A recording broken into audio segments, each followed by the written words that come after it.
TVS পডকাস্টে স্বাগত জানাচ্ছি। আমি আনিসুর রহমান। আজ আমরা কথা বলবো মার্কিন রাষ্ট্রদূতের সাথে বিভিন্ন রাজনৈতিক দল এবং প্রধান বিচারপতির যে বৈঠক হয়েছে এই বিষয় নিয়ে। এই বিষয়ে আমাদের সাথে কথা বলতে আজ আমাদের সাথে যুক্ত হয়েছেন বিশিষ্ট গণমাধ্যম ব্যক্তিত্ব ও বিশ্লেষক আব্দুল নূর তুষার। জনাব তুষার, আপনাকে স্বাগত জানাচ্ছি টিভিএস পডকাস্টে। ধন্যবাদ এই পডকাস্টে আমাকে আমন্ত্রণ জানানোর জন্য। আমি একটু প্রথমেই জানতে চাই, এই যে মার্কিন রাষ্ট্রদূত যে বিভিন্ন সংগঠন বা প্রতিষ্ঠানের প্রধানদের সাথে বৈঠক করছেন, এটাকে আপনি কিভাবে বিশ্লেষণ করবেন?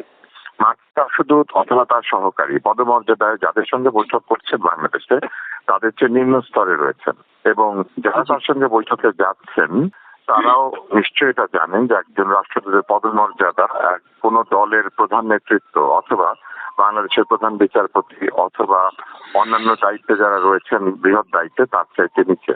ফলে তারা এই যে বৈঠকে যাচ্ছেন সেই বৈঠকের উদ্দেশ্য কি এবং এই বৈঠকে কি আলোচনা হচ্ছে এই বিষয়গুলি নিয়ে মানুষের মনে দ্বিধা এবং সন্দেহ তৈরি হচ্ছে।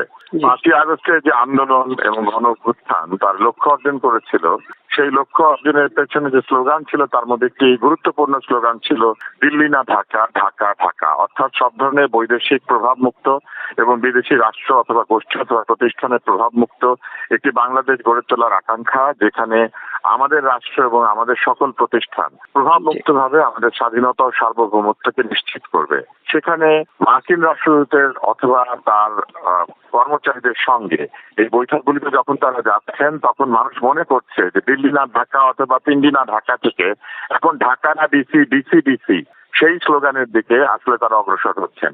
এটি আমাদের মতো নাগরিক যারা বাংলাদেশের স্বাধীনতা সার্বভৌমত্ব এবং বাংলাদেশের মর্যাদায় বিশ্বাস করে, যারা মনে করে যে বাংলাদেশের অধিকার রয়েছে স্বাধীন একটি পররাষ্ট্রনীতি এবং স্বাধীন রাজনীতির, তাদের জন্য অত্যন্ত অপমানজনক। তারা সেখানে কি আলাপ করছেন সে আলাপ প্রকাশ্য করা হোক, এই আলাপগুলিকে স্বচ্ছতার স্বার্থে এবং জনগণের অধিকার রক্ষার স্বার্থে আমাদের সামনে করা হোক।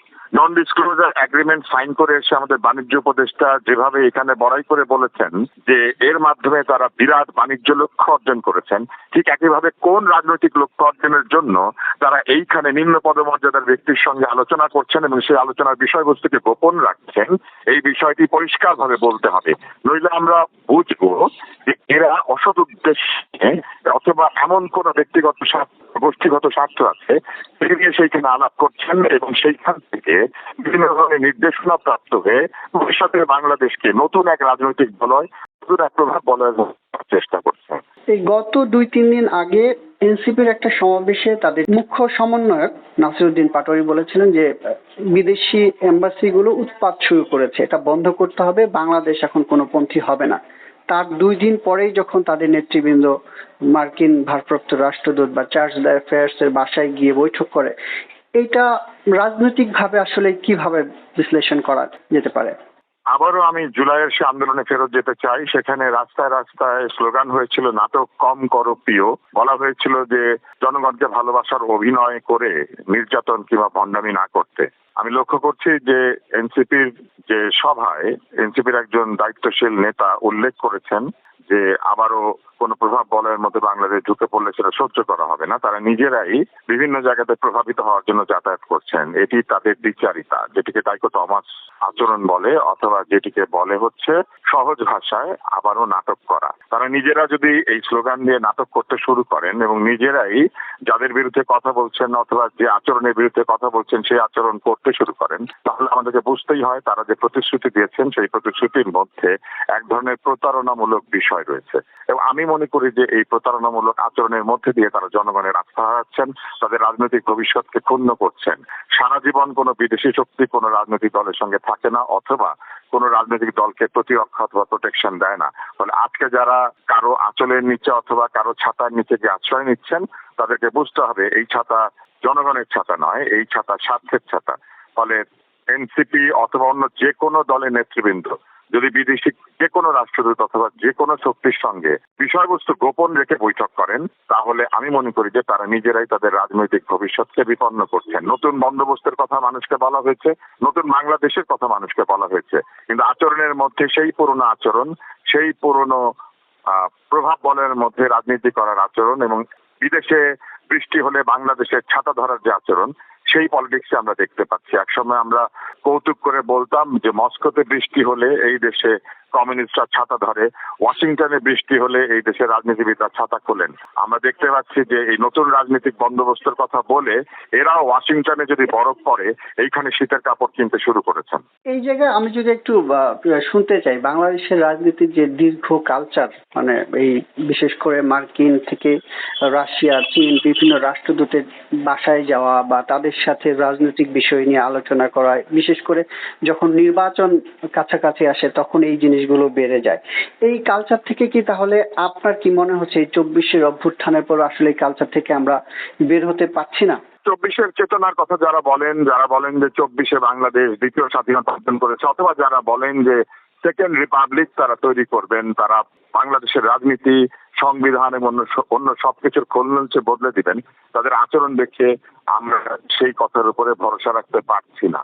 আমরা দেখতে পাচ্ছি তারা সেই পুরনো আচরণ করছেন, শক্তিশালী ঘোড়ার পিঠে চড়ে দুর্বল রাজনীতিকে প্রতিষ্ঠা করার চেষ্টা করছেন।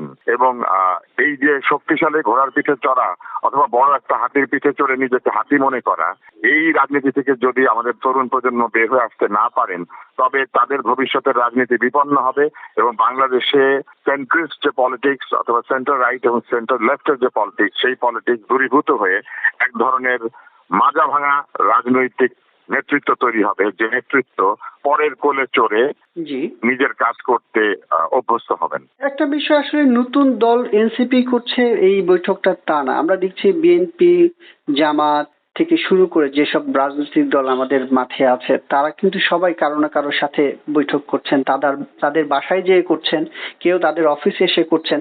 আসলে মানে এই ব্লেমটা কি শুধু মানে একটা দলকে দিব না, আসলে আমাদের রাজনৈতিক কালচারের ব্লেম এটা মানে সমস্যা হয়ে দাঁড়িয়েছে? বিএনপি, জামাত অথবা পুরনো যে রাজনৈতিক দলগুলি আছে তারা কিন্তু আমাদেরকে নতুন রাজনৈতিক বন্দোবস্তের কথা বলে নাই। তারা কিন্তু বলে নাই যে তারা সংবিধান বদল করে নতুন সংবিধান তৈরি করবে, অথবা পুরনো রাজনৈতিক নেতৃবৃন্দ তাদের আচরণ পরিবর্তিত করে রাতারাতি ফেরেশতা হয়ে যাবেন, সেই প্রত্যাশা মানুষের ছিল না। কিন্তু তরুণ প্রজন্মের রাজনৈতিক দলের কাছে এবং তরুণ রাজনীতিবিদদের কাছে আমাদের প্রত্যাশা অনেক বড় ছিল। যারা জুলাইয়ের গণ অভ্যুত্থানের কৃতিত্ব দাবি করছেন, যারা বাংলাদেশকে বদলে দেওয়ার কথা বলে মানুষকে স্বপ্ন দেখাচ্ছেন, তারা নিজেরাই অতীত রাজনীতির সেই দুঃস্বপ্নের মধ্যে যদি প্রবেশ করেন তবে এই দায়িত্ব তাদেরকেই দিতে হবে। আর যারা বয়োজ্যেষ্ঠ রাজনীতিবিদ তারা যে রাজনীতি করছেন সময়ের কারণেই তাদের রাজনীতি আগামী 10-15 বছরের মধ্যে ফুরিয়ে যাবে। কিন্তু যারা তাদের রাজনীতির শুরুটাই এইরকম কলুষতা এবং পরনির্ভরশীলতার মধ্যে শুরু করছেন, তাদের কাছ থেকে বাংলাদেশ যদি নেতৃত্ব পায় সেই নেতৃত্বের দায়ভার এবং সেই নেতৃত্বের যে দুর্বলতার ফলাফল সেটা বাংলাদেশকে আগামী 50 বছর বহন করতে হবে। ফলে আমি সবসময় মনে করি যে আমাদের চোখ থাকা উচিত তরুণদের দিকে। ওদের পচা রাজনীতি অথবা সেই গলিত পচিত রাজনীতিবিদদের দিকে না তাকিয়ে আমরা যদি তরুণদের দিকে তাকাই এবং স্বপ্ন দেখতে চাই তাহলে আমরা বলবো যে এটি পুরোপুরি ভাবে স্বপ্নভঙ্গের রাজনীতিতে পরিণত হতে চলেছে। এ যেন নির্ঝরের স্বপ্নভঙ্গ, কেমনে পশিল প্রাণের পর এই কবিতা বলে তারপরে উচ্চারণ করতে হচ্ছে, তাহলে সবকিছুই চলে যাচ্ছে নষ্টদের অধিকারে। লাস্ট কোশ্চেন, আমি এটা নিয়ে একটু শেষ করতে চাই। ওই জুলাই আন্দোলনের একটা বড় অভ্যুত্থানের পর বিভিন্ন যারা সেই সময় শেখ হাসিনা রিজিমের সাথে সম্পৃক্ত ছিল তারা বলেছেন যে এই জুলাই গণ অভ্যুত্থানে বিভিন্ন বিদেশি দূতাবাসের একটা কানেকশন ছিল। এইটা কি আপনার মানে আমাদের পলিটিক্সে এখন যেটা হচ্ছে সেই কানেকশনের সাথে কোনো লিঙ্কেজ আপনার মনে হচ্ছে কিনা? যে কোনো অভিযোগ যদি প্রমাণিত হতে হয় তাহলে তার পক্ষে প্রমাণ লাগে, সাক্ষী লাগে, সাবুত লাগে। ফলে আওয়ামী লীগ অথবা পলাতক আওয়ামী লীগের সদস্যরা যদি কোনো অভিযোগ করে থাকেন আমি মনে করি এই অভিযোগ প্রমাণ করার দায়িত্ব তাদের, কেননা যিনি অভিযোগ করবেন বার্ডেন অফ প্রুফ তার উপরেই বর্তায়। ফলে অভিযোগকারীকে প্রমাণ করতে হয় যে কোন একটি অপরাধ সংঘটিত হয়েছে, অপরাধী কখনো অপরাধ স্বীকার করে না। তাই আওয়ামী লীগ পলায়ন করে এবং আওয়ামী লীগের যুগান্তকারী দুর্নীতি, চুরি, লুটপাট, রাহাজানি, স্বজনপ্রীতি এইসব ইতিহাসকে সামনে রেখে তারা যদি সত্য অভিযোগ করেন মানুষ এটা বিশ্বাস করবেন না। ফলে আওয়ামী লীগের উচিত যদি তারা এইসব অভিযোগ করেন তাহলে এইসব অভিযোগের সত্যতা সহ প্রমাণাদি জনগণের সামনে স্থাপন করা। যারা বৈঠক করছেন তাদের যেমন স্বচ্ছতার সঙ্গে বৈঠক করা উচিত, আওয়ামী লীগ যদি বলে যে এখানে কোনো ষড়যন্ত্র হয়েছে তাহলে সেই ষড়যন্ত্র প্রমাণ করার দায়িত্ব আওয়ামী লীগকেই নিতে হবে। নাগরিক হিসেবে আমরা দুই পক্ষকেই দুষতে চাই, কেননা এক পক্ষ যদি ষড়যন্ত্র হতে দিয়েছেন অথবা ষড়যন্ত্র হচ্ছে যেন তারা দুর্বল ছিলেন অথবা তারা মিথ্যা কথা বলছেন, আর আরেক পক্ষ আমাদেরকে এক ধরনের প্রতিশ্রুতি এবং স্বপ্ন দিয়ে সেই স্বপ্নের সঙ্গে সেই প্রতিশ্রুতির সঙ্গে প্রতারণা করছেন, আমাদের সঙ্গে তাদের প্রতিশ্রুতি ভঙ্গ করছেন। একদল ওয়াদা খেলাপকারী আরেক দল হচ্ছেন তাদের যে যোগ্যতা সেই যোগ্যতা প্রমাণ করতে না পেরে তাদের অযোগ্যতা প্রদর্শন করছেন। আমি আওয়ামী লীগকে বলবো এটি হচ্ছে আওয়ামী লীগের অযোগ্যতা, আর যারা এখন এই কাজগুলি করছেন আমি বলবো এটি তাদের স্বার্থান্ধতা, লোভী মানসিকতার পরিচয়। আপনাকে অসংখ্য ধন্যবাদ টিভিএস পডকাস্টে যুক্ত হওয়ার জন্য। আপনাকে অনেক ধন্যবাদ আমার মতামত